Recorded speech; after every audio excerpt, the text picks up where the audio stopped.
Paraguay es algo así como una de las varias cenicientas de América. Es un país que desde el final de la Guerra del Paraguay ha conocido una persistente inestabilidad política. Golpes de Estado, 43 años de dictaduras, 8 años del general Morínigo, 35 años de Stroessner, 43 años de dictadura. Un presidente constitucional, Manuel Gondra, 2 veces elegido, 2 veces depuesto. Ese es el Paraguay que fue civilizado por la Triple Alianza. Una serie de denuestos que voy a privarme de decir en homenaje a los oídos de ustedes, ¿no?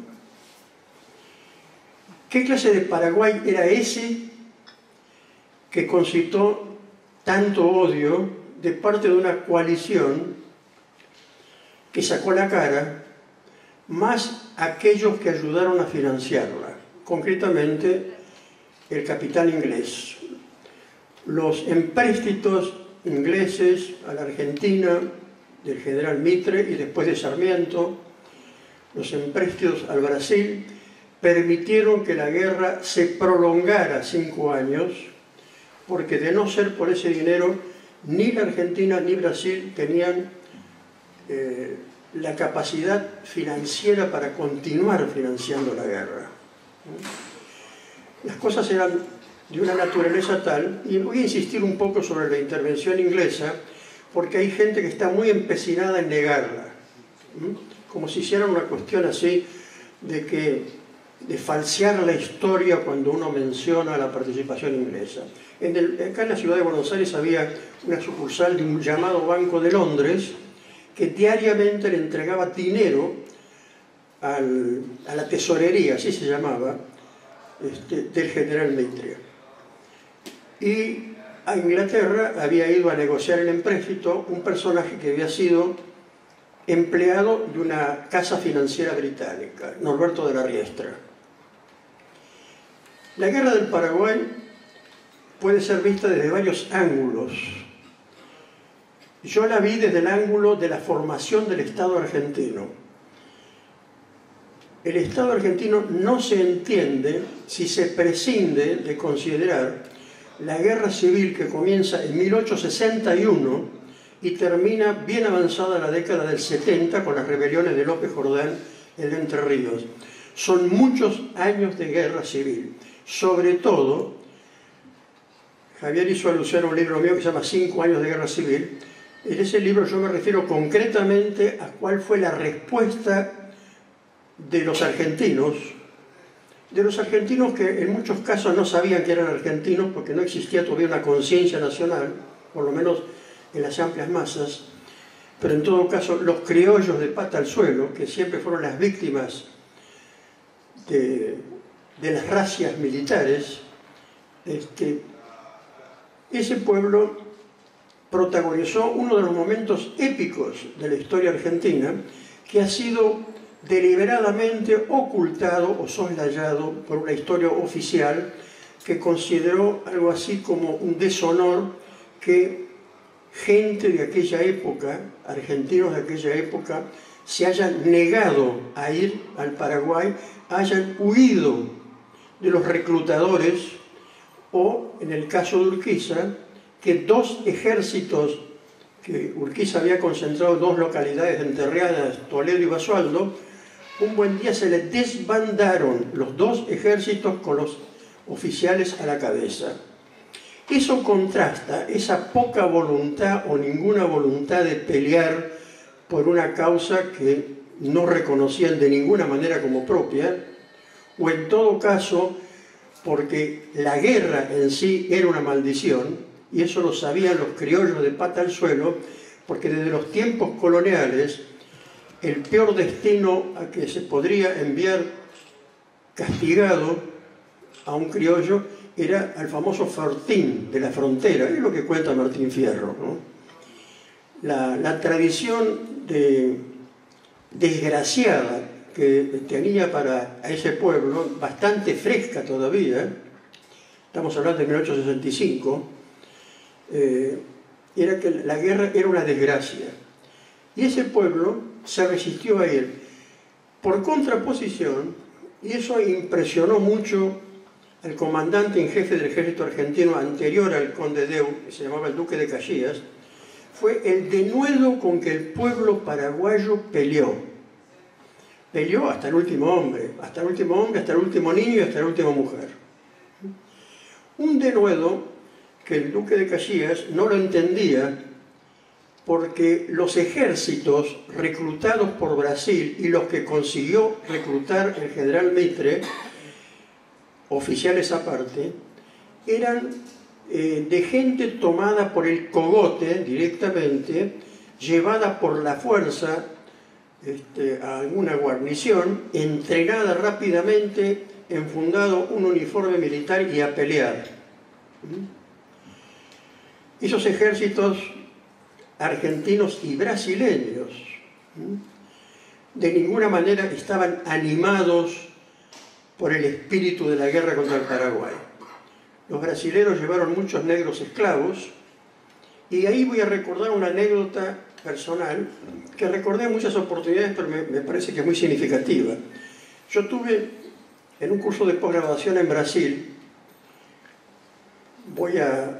me presento en el curso, veo la lista de alumnos y hay una alumna que se llama Neusa Solano López.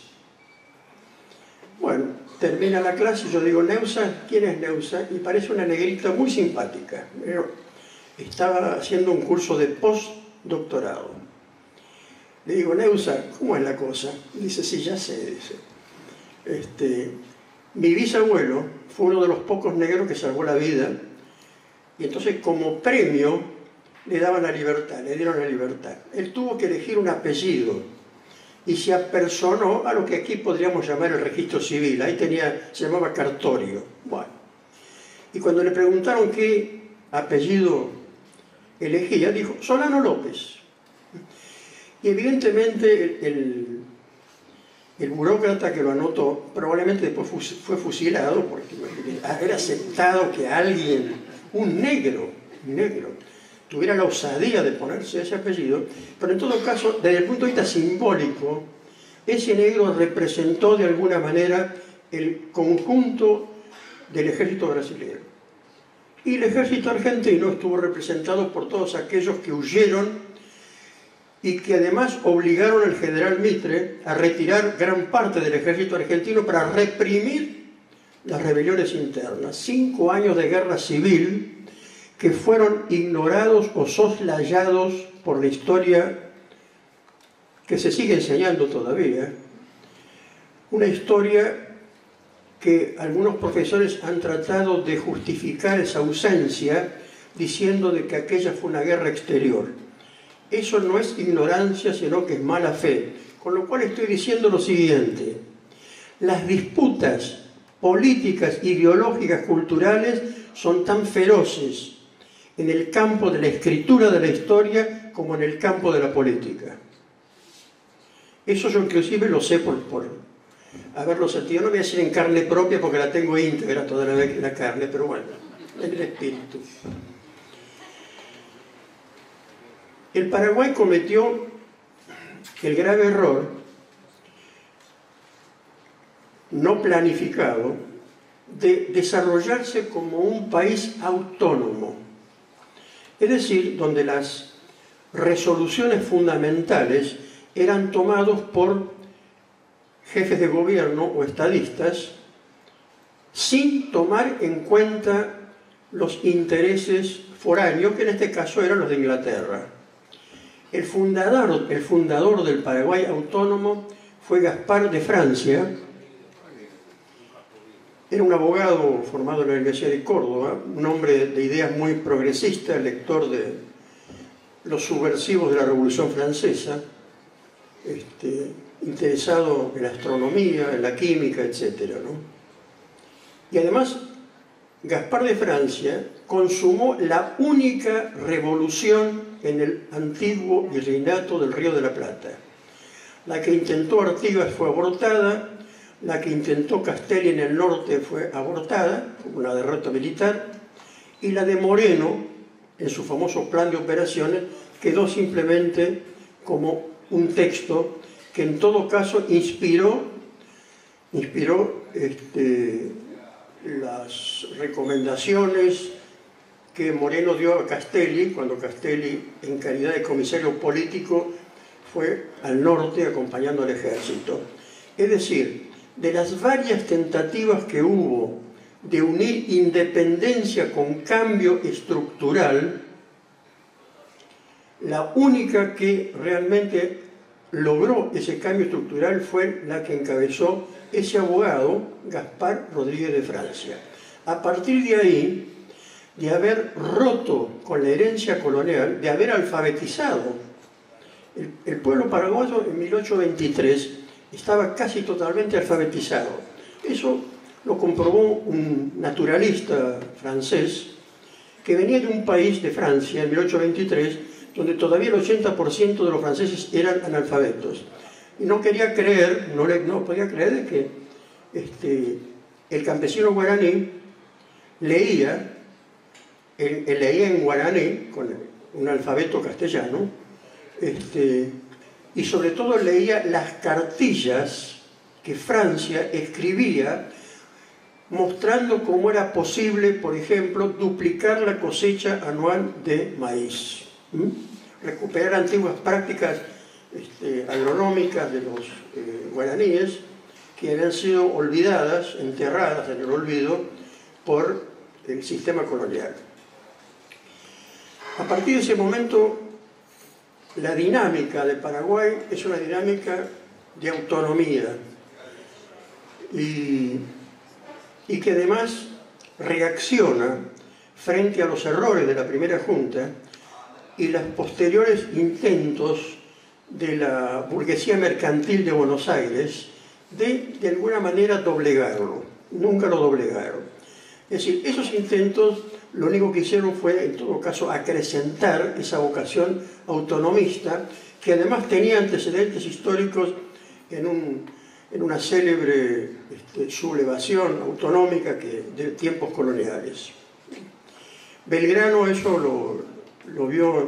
lo sintió directamente cuando su ejército enfrentó con un ejército numéricamente muy importante, miles y miles de hombres que no eran soldados profesionales, pero tenían experiencia en la guerra, porque en tanto soldados de los ejércitos de los jesuitas, durante un largo periodo histórico se dedicaron a rechazar los avances de los bandeirantes brasileros que venían a cazar indios para llevarlos en calidad de esclavos a las plantaciones tropicales de Brasil. Ese desarrollo autonómico va a hacer que se utilicen las materias primas vernáculas para algún tipo de industrialización. Está el famoso horno de hierro de Ibicuí, que significativamente, cuando el conde Deu, el yerno del emperador, sucesor de Caxias, el mando en jefe del ejército brasileño, ocupa ese lugar, manda inundar el valle donde está el horno, que es un símbolo de la autonomía de Paraguay. Manda inundarlo. Hay gestos que realmente tienen una significación extraordinaria. Pero, por otro lado, retomo cuando dije que el denuedo con que luchó el pueblo paraguayo llamó la atención o impresionó, inclusive al duque de Caxias, que era un soldado veterano. Cuando él asume la jefatura del ejército, ya era un hombre que debía tener 70 años, con experiencia en una guerra civil, la guerra de los farrapos, en el sur de Brasil, etc. Era un hombre al cual aparentemente las novedades no lo asustaban, pero lo asustó ver, considerando que su ejército, repito, era un ejército de enganchados a la fuerza, cómo los soldados, los desarrapados soldados paraguayos peleaban de una manera increíble. Y le manda una carta al emperador. Esa carta está archivada, o estaba cuando yo la encontré, en el Museo Mitre, donde le dice: es evidente de que Solano López posee ciertas, él no lo dice con las palabras que lo voy a decir yo, ¿no? Ciertas facultades paranormales, ¿no? En una palabra, consiguió engrupir a esa masa de otarios y hacerlos pelear como descosido, ¿no? Bueno, él no podía entender que un ejército podría estar constituido por gente libre que además peleaba por una cosa propia. La revolución que lideró Gaspar Rodríguez de Francia entregó las tierras a los campesinos guaraníes. Fue el único caso en América Latina donde entre el campesinado y el Estado no había una capa intermedia de explotadores terratenientes. No voy a entrar en detalles, estatuas de estancias de la patria, etcétera, etcétera. Desarrollo independiente y autónomo. Pero resulta que Paraguay vive en el planeta Tierra, donde se está desarrollando lo que se puede llamar el sistema mundial. El sistema mundial es un sistema de relaciones internacionales promovido, motorizado por las grandes potencias capitalistas, con Inglaterra a la cabeza, según el cual debía constituirse lo que después fue llamado un centro y una periferia. El centro eran los grandes países capitalistas centrales, Inglaterra, Francia en menor medida, posteriormente Estados Unidos, Alemania no contaba todavía, tampoco Italia, y el resto del mundo debía transformarse en proveedor de materias primas y alimentos y mercado de las manufacturas que, sobre todo la industria textil inglesa, la primera gran industria de la revolución industrial, se aprestaba a vender en estos nuevos mercados americanos, donde ya estaba bastante bien colocada, por cierto, desde los tiempos coloniales, pero al mismo tiempo siempre era posible ir profundizando más, y además el mercado mundial, el sistema mundial, significaba que había que adecuar las estructuras internas de los llamados países de la periferia, de tal manera que pudieran acoger al capital que venía de las potencias centrales, acogerlo y permitirle que se invierta en ferrocarriles, como fue el caso de acá, en negocios financieros, bancos, compañías de seguros, puertos, etc. Había que crear las condiciones políticas, ideológicas, estructurales, para que las periferias, nosotros, por ejemplo, estuviéramos en condiciones de recibir graciosamente a ese capital y transformarnos en una semicolonia, como lo fuimos de Inglaterra, por lo menos hasta la Segunda Guerra Mundial. Resulta que el Paraguay, por esas cosas de la historia, que tiene su explicación, por supuesto, había desarrollado lo que hoy podríamos llamar de una especie de contramodelo. El modelo no era un país autonómico que además no intentaba aislarse del mundo, como andan diciendo por ahí algunos mal informados historiadores o pseudohistoriadores.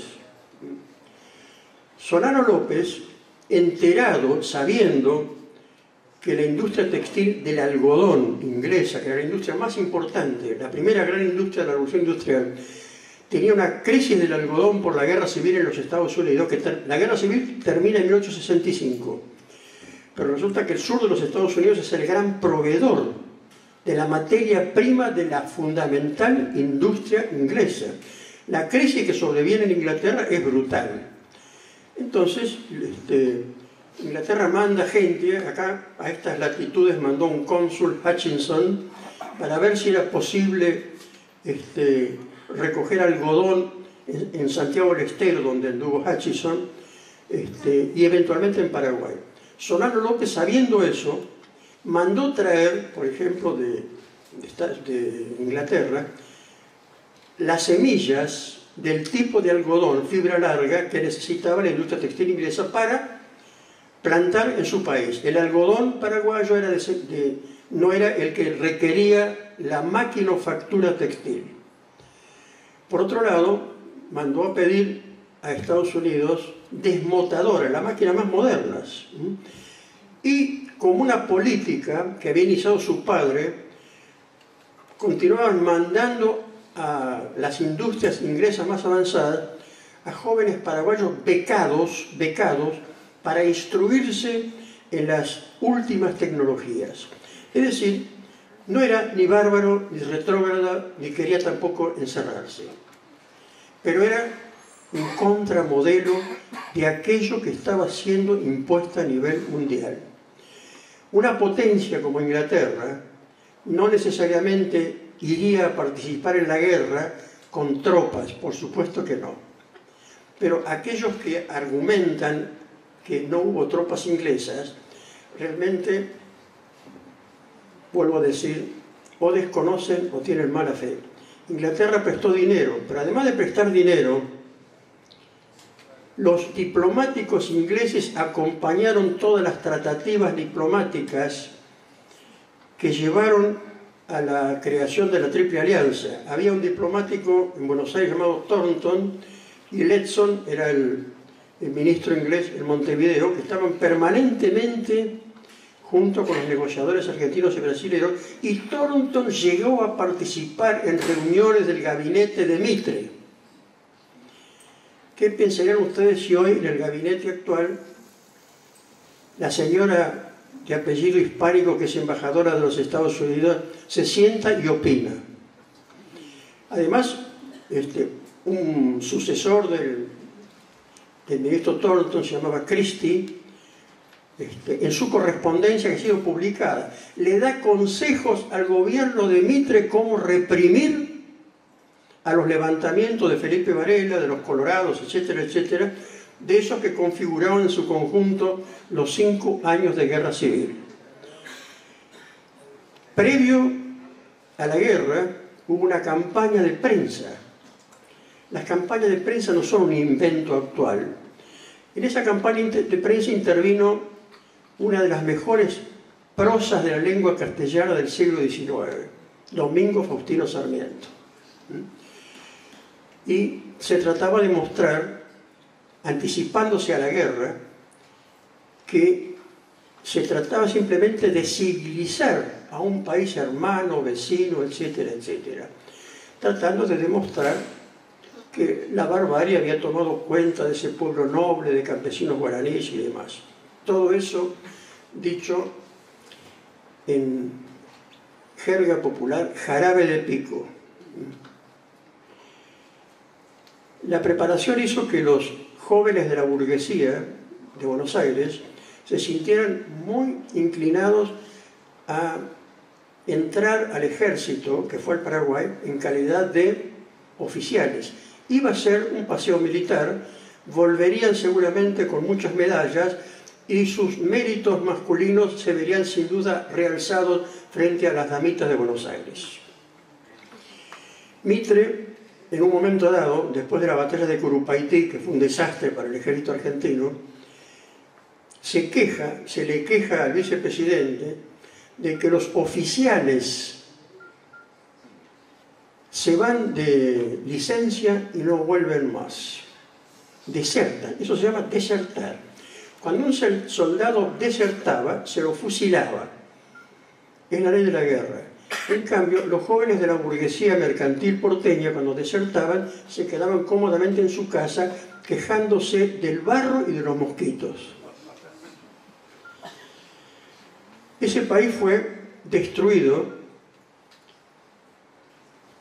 Quedan 2 minutos.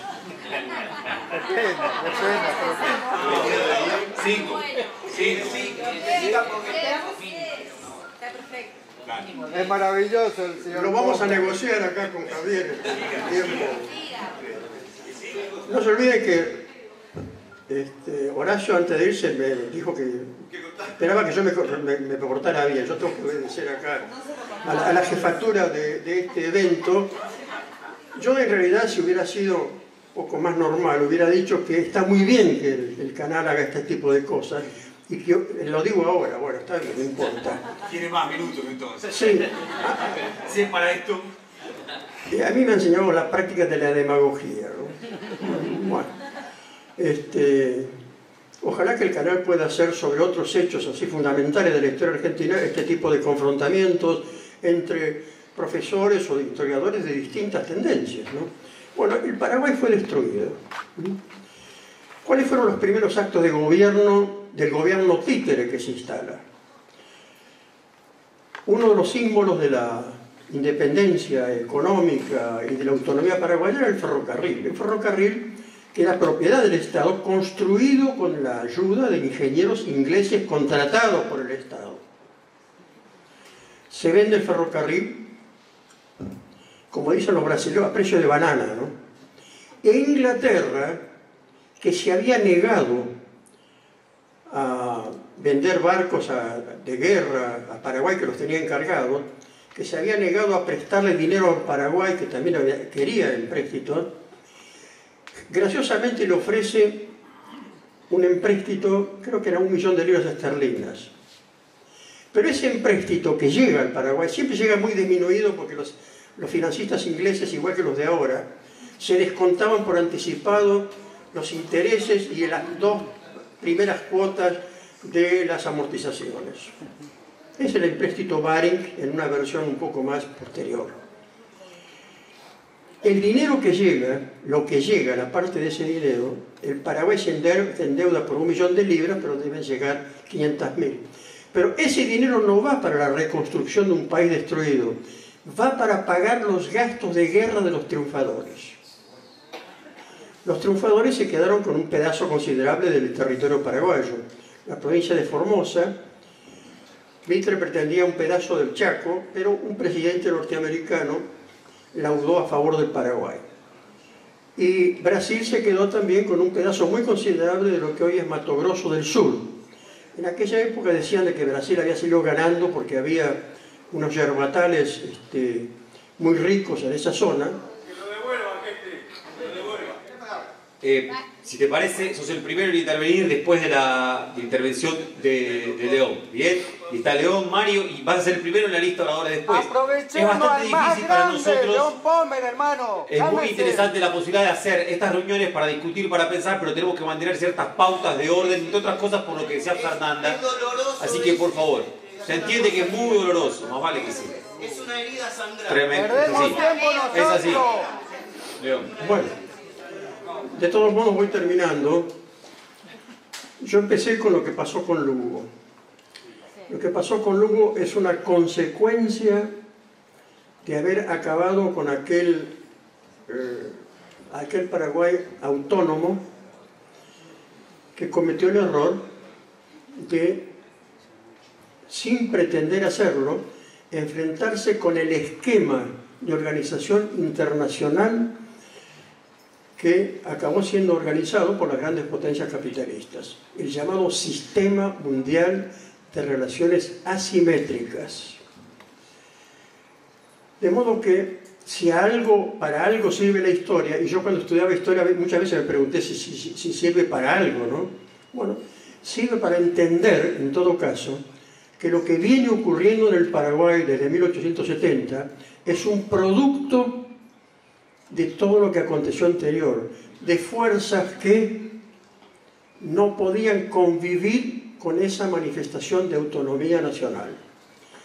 Quiero decir también que el papel, no de la Argentina, de la burguesía comercial y mercantil de Buenos Aires, que es un grupo de poder, no es Buenos Aires, es un grupo de poder,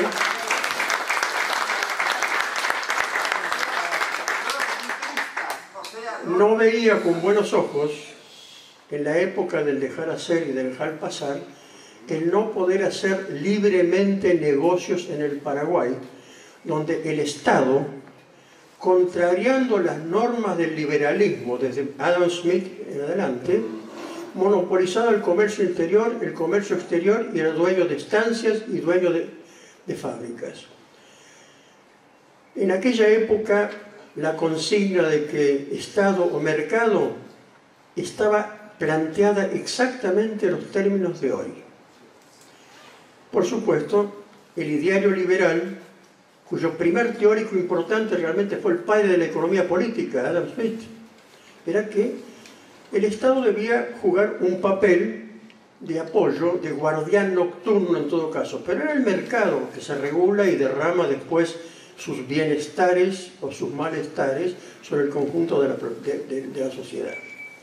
Bueno, lo que vino después, ese Paraguay diezmado, miserable, que además contrajo una deuda enorme con Inglaterra, de esas deudas que, como no se pagan de una manera regular, van acumulando intereses, lo llevó al Paraguay de hoy, que tiene algunos de los indicadores económicos sociales peores de esta América mal llamada latina. La conjunción de fuerzas que derrotaron a Lugo son las fuerzas que se desarrollaron a favor del momento en que Paraguay perdió su autonomía. Es significativo que las primeras potencias que reconocieron al gobierno de Franco fueron el Vaticano y el gobierno de Canadá.